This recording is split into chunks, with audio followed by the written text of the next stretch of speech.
Hi guys, this is lesson 2 from module 6. I'm on page 6. Today I'm going to do pages 6 and 7 along with you. So for this lesson we're going to be constructing y and x axes on a coordinate plane. So let's get started with 1a. It says use a set square to draw a line perpendicular to the x-axis through the points P, Q, and R. Label the new line as the y-axis. Okay, so a couple different things here is this word perpendicular. Perpendicular is when two lines meet to form a 90-degree angle. So if this hand was a line and this hand was a line, they meet like this part right here can form a 90-degree angle. Obviously my hands are not perfect lines, but I'm just showing you that when the two lines meet, they would look something like this and form a 90-degree angle. So I'm drawing, they have already given us the x-axis in each of these. I'm drawing a y-axis that's perpendicular to that, and it has to go through the points P, Q, and R. So I know this is the x-axis. I see point P here. So I'm going to draw a line that's perpendicular to x. So it's going to go through P and then meet right here with x to form a perpendicular line. I don't have a ruler again, so I'm just going to use this box.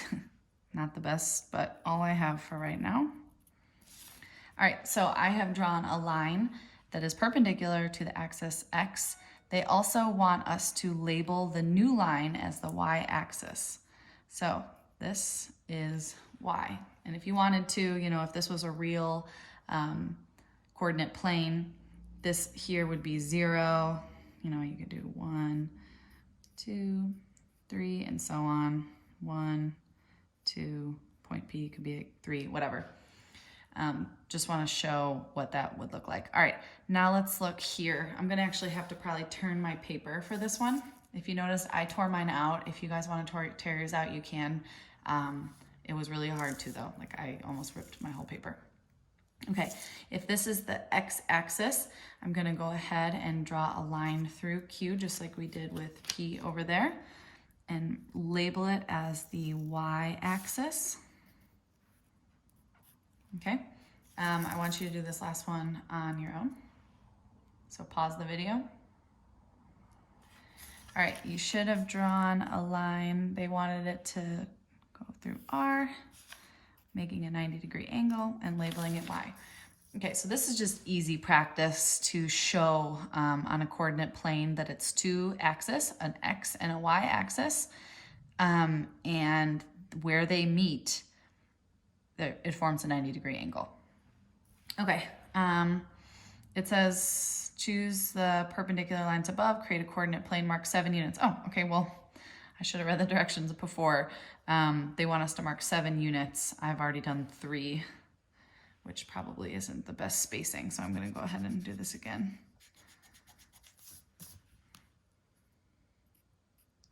And remember, to make it correct, it should be evenly spaced. Mine is not because I don't have a ruler, but you could always I only had to do to 7. You could always use a ruler to show or to make sure that your each unit is properly spaced evenly. Okay, so that's what they meant by marking 7 units on each axis and labeling them as whole numbers. So all of these are whole numbers. I didn't use any fractions. All right, let's move on to number 2. Now we're given an actual coordinate plane. And again, I just want to point out a few things. Going left to right, horizontally, this is the x-axis.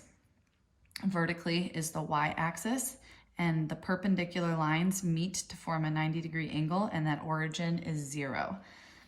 All right, so for this one, they are asking us to name the shape at each location. All right. If you notice, they've given us a chart right here. When you are plotting points on a coordinate plane or you need to find points on a coordinate plane, they give you basically like directions. So these are the directions I'm going to follow. So if you notice first, they give the x coordinate. The x coordinate means the value on the x-axis. So for example, this one is 2. and it's the x coordinate, which means I'm traveling along the x axis and I find 2. But I'm not done. There's also the y coordinate, right? So the y coordinate is going up or down. Obviously here all we can do is up because the y axis is vertical. So I started x coordinate at 2, and then I need to go up the y coordinate 5 spaces. So this is 1, 2, 3, 4, 5, and the shape I land at is a triangle. All right, let's look at this one. We have 1, 2. So I'm gonna go over 1, gonna go up 2, and I see a circle. All right, I want you to do these next 2 on your own. You have 5, 6, and 6, 5. Pause the video, please. All right, for those 2, you should have gotten, the first one would be a square, and the second one, you should have found an octagon. All right, part B says, which shape is 2 units from the y-axis? So this is the y-axis. I'm finding a shape that's 2 units from it, means like going away from it, right? So I see a bunch of shapes, obviously. If I'm starting here and going over, this one is at 0. It's not 2 away. If I look here, this one only goes to 1. Let's look at the triangle. When I go over, yep, it's 2 away. 1 unit, 2 units. So the triangle is 2 units away from the y-axis. Part C says, which shape has an x-coordinate of 0? So remember, this is the x-axis, right? And if it didn't move on the x-axis, then that would mean that it has a coordinate of 0.